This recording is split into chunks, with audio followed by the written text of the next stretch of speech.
بسم الله الرحمن الرحيم. السلام عليكم ورحمة الله وبركاته. الحمد لله حمدا كثيرا طيبا مباركا فيه، والصلاة والسلام على أشرف الأنبياء والمرسلين محمد وآله وصحبه أجمعين، أما بعد. حاضرین و ناظرین، یہ درس نمبر 955 ہے، 955، اور آج سورہ یوسف کی 2 آیتوں کی تلاوت اور تشریح کی جائے گی، آیت نمبر 36 اور 37، 36 and 37۔ چلیے سب سے پہلے ان 2 آیتوں کی تلاوت کرتے ہیں، لفظی ترجمے اور ترجمے کے بعد تشریح کرتے ہیں۔ اعوذ باللہ من الشیطان الرجیم، بسم اللہ الرحمن الرحیم۔ ودخل معه السجن فتيان قال أحدهما إني أراني أعصر خمرا وقال الآخر إني أراني أحمل فوق رأسي خبزا تأكل الطير منه نبئنا بتأويله إنا نراك من المحسنين قال لا يأتيكما طعام ترزقانه إلا نبأتكما بتأويله قبل أن يأتيكما ذلكما مما علمني ربي إني تركت ملة قوم لا يؤمنون بالله وهم بالآخرة هم كافرون۔ صدق اللہ العظیم۔ لفظی ترجمہ ہے، ودخل اور داخل ہوئے یوسف، معه اس کے ساتھ، ودخل اور داخل ہوئے معه اس کے ساتھ، السجن قید خانے میں، فتیان 2 جوان، قال کہا، احدهما ان دونوں میں سے ایک نے، انی بے شک میں، ارانی اپنے آپ کو دیکھتا ہوں، اعصر کہ میں نچوڑ رہا ہوں، خمرا شراب، وقال اور کہا، الآخر دوسرے نے، انی بے شک میں، ارانی اپنے آپ کو دیکھتا ہوں، احمل کہ میں اٹھا رہا ہوں، فوق راسی اپنے سر پر، خبزا روٹی، تأکلو کہ کھا رہے ہیں، الطیر پرندے، منہ اس سے، نبئنا آپ ہمیں بتلائیے، بتأویلی اس خواب کی تعبیر،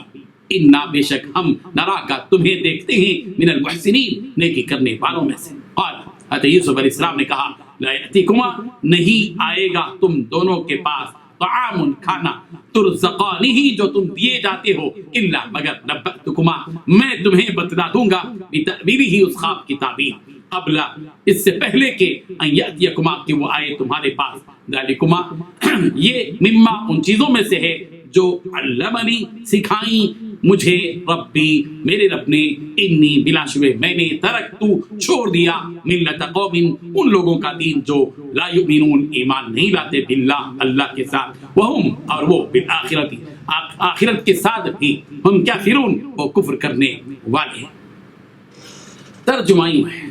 اور ان کے ساتھ 2 اور جوان بھی قید خانے میں داخل ہوئے، ایک نے ان میں سے کہا کہ میں نے خواب دیکھا ہے، دیکھتا کیا ہوں کہ شراب کے لیے انگور نچوڑ رہا، دوسرے نے کہا کہ میں نے بھی خواب دیکھا ہے، میں یہ دیکھتا ہوں کہ اپنے سر پر روٹیاں اٹھائے ہوئے ہوں اور جانور پرندے ان میں سے کھا رہے ہیں، تو ہمیں ان کی تعبیر بتا دیجیے، ہم تمہیں نیکوکار دیکھتے ہیں۔ یوسف نے کہا کہ جو کھانا تمہیں ملنے والا ہے وہ آنے نہیں پائے گا کہ میں اس سے پہلے تمہیں ان کی تعبیر بتا دوں گا، یہ ان باتوں میں سے ہے جو میرے رب نے مجھے سکھائی ہیں۔ جو لوگ اللہ پر ایمان نہیں لاتے اور روز آخرت کا انکار کرتے ہیں اور ان کا مذہب چھوڑے ہوئے، ان 2 آیتوں میں 8 باتیں بتائی گئی ہیں۔ پہلی بات، حضرت یوسف علیہ السلام کے ساتھ 2 اور نوجوان قید خانے میں داخل ہوئے۔ دوسری بات، ان قیدیوں میں سے ایک نے ایک دن حضرت یوسف علیہ السلام سے کہا کہ میں خواب میں اپنے آپ کو دیکھتا ہوں کہ شراب نچوڑ رہا ہوں، تیسری بات، اور دوسرے نے کہا کہ میں خواب میں یوں دیکھتا ہوں کہ میں نے اپنے سر پر روٹی اٹھائی ہوئی ہے اور پرندے اس میں سے کھا رہے ہیں، چوتھی بات، ذرا ہمیں اس کی تعبیر بتا دیجیے، پانچویں بات، ہم تمہیں ایک نیک آدمی نظر آتے ہیں، ہمیں آپ ایک نیک آدمی نظر آتے ہیں، چھٹی بات، حضرت یوسف علیہ السلام نے کہا جو کھانا قید خانے میں تمہیں دیا جاتا ہے وہ ابھی آنے نہیں پائے گا کہ میں تمہیں اس کی حقیقت بتلا دوں گا۔ ساتویں بات، یہ اس علم کا ایک حصہ ہے جو میرے پروردگار نے مجھے عطا فرمایا ہے۔ آٹھویں بات یہ ہے کہ میں نے ان لوگوں کا دین چھوڑ دیا ہے جو اللہ پر ایمان نہیں رکھتے اور جہاں آخرت کے منکر ہیں۔ بزرگان محترم، جس وقت حضرت یوسف علیہ السلام جیل میں گئے، اسی موقع پر 2 جوان اور بھی جیل میں داخل ہوئے، ان کے علاوہ پہلے ہی سے جیل میں دوسرے قیدی بھی موجود تھے، جیسا کہ جیل میں عموماً ہوا کرتا ہے۔ ان دو جوان قیدیوں کے بارے میں مفسرین نے یہ تحریر کیا ہے کہ مصر کے کچھ لوگوں نے بادشاہ کو قتل کروانے کا منصوبہ بنایا تھا، اور ان منصوبہ کرنے والوں نے ان دو نوجوانوں کو استعمال کیا تھا۔ ان دونوں میں سے ایک بادشاہ کا ساقی تھا، جس کی ذمہ داری بادشاہ کو مشروبات پلانے کی تھی، پانی ہو، چائے ہو، شراب ہو، جو بھی ہو، اور دوسرا جو نوجوان تھا وہ بادشاہ کے لیے روٹی تیار کرنے والا تھا، خباز تھا۔ قتل کا منصوبہ تیار کرنے والوں نے ان دونوں جوانوں سے یہ کہا کہ تم کھانے پینے کی چیزوں میں زہر ملا کر بادشاہ کو کھلا پلا دو۔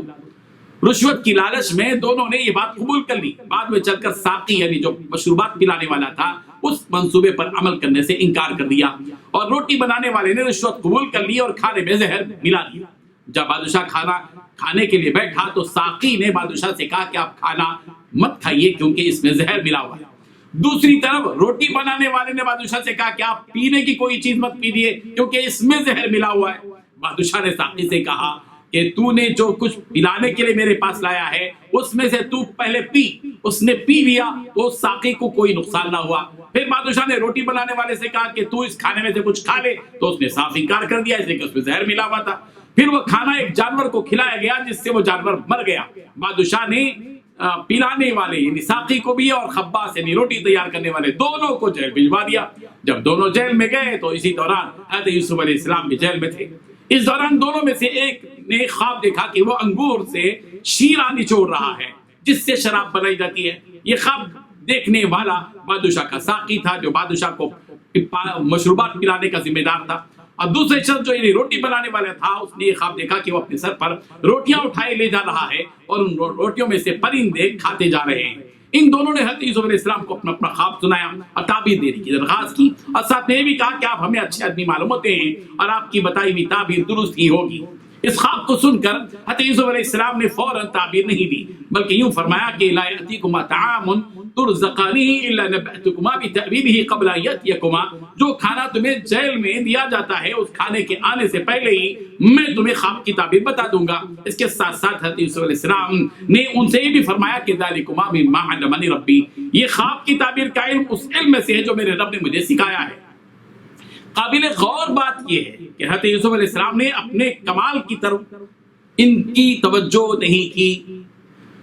کہ یہ میرا کمال ہے کہ میں خواب کی تعبیر بتاتا ہوں، بلکہ موقع جان کر رب ذوالجلال کی جانب ان قیدیوں کو متوجہ کیا اور رب ذوالجلال کا تعارف کروایا کہ ذالکما مما علمنی ربی، یہ جو خواب کی تعبیر تم مجھ سے پوچھ رہے ہو، جو خواب کی تعبیر میں تم کو بتانے والا ہوں، یہ علم جو ہے یہ میرا اپنا ذاتی نہیں ہے، میرے رب کا عطا کیا ہوا ہے۔ یہی ایک داعی کا مزاج ہونا چاہیے کہ وہ جس سے بھی ملاقات کرے دین کی دعوت پیش کرنے کا موقع تلاش کرتا رہے اور اس بات کا منتظر رہے کہ کوئی نہ کوئی ایسا حسین موقع مل جائے جس موقع سے استفادہ کرتے ہوئے اللہ کے دین کی طرف سامنے والے کو راغب کرے اور توحید کا پیغام پہنچا دے۔ حضرت یوسف علیہ السلام چاہتے تو خواب سن کر خواب کی تعبیر فوراً بتا دیتے، مگر انہوں نے ایسا نہیں کیا بلکہ وقت کا صحیح استعمال کیا۔ پھر یہ بات ان سے بیان کی کہ انی ترکت ملت قوم لا یؤمنون باللہ وهم بالآخرۃ هم کافرون، بے شک میں نے ان لوگوں کے دین کو چھوڑ رکھا ہے جو اللہ تبارک و تعالیٰ پر ایمان نہیں لاتے اور وہ آخرت کے منکر ہیں۔ حضرت یوسف علیہ السلام نے ان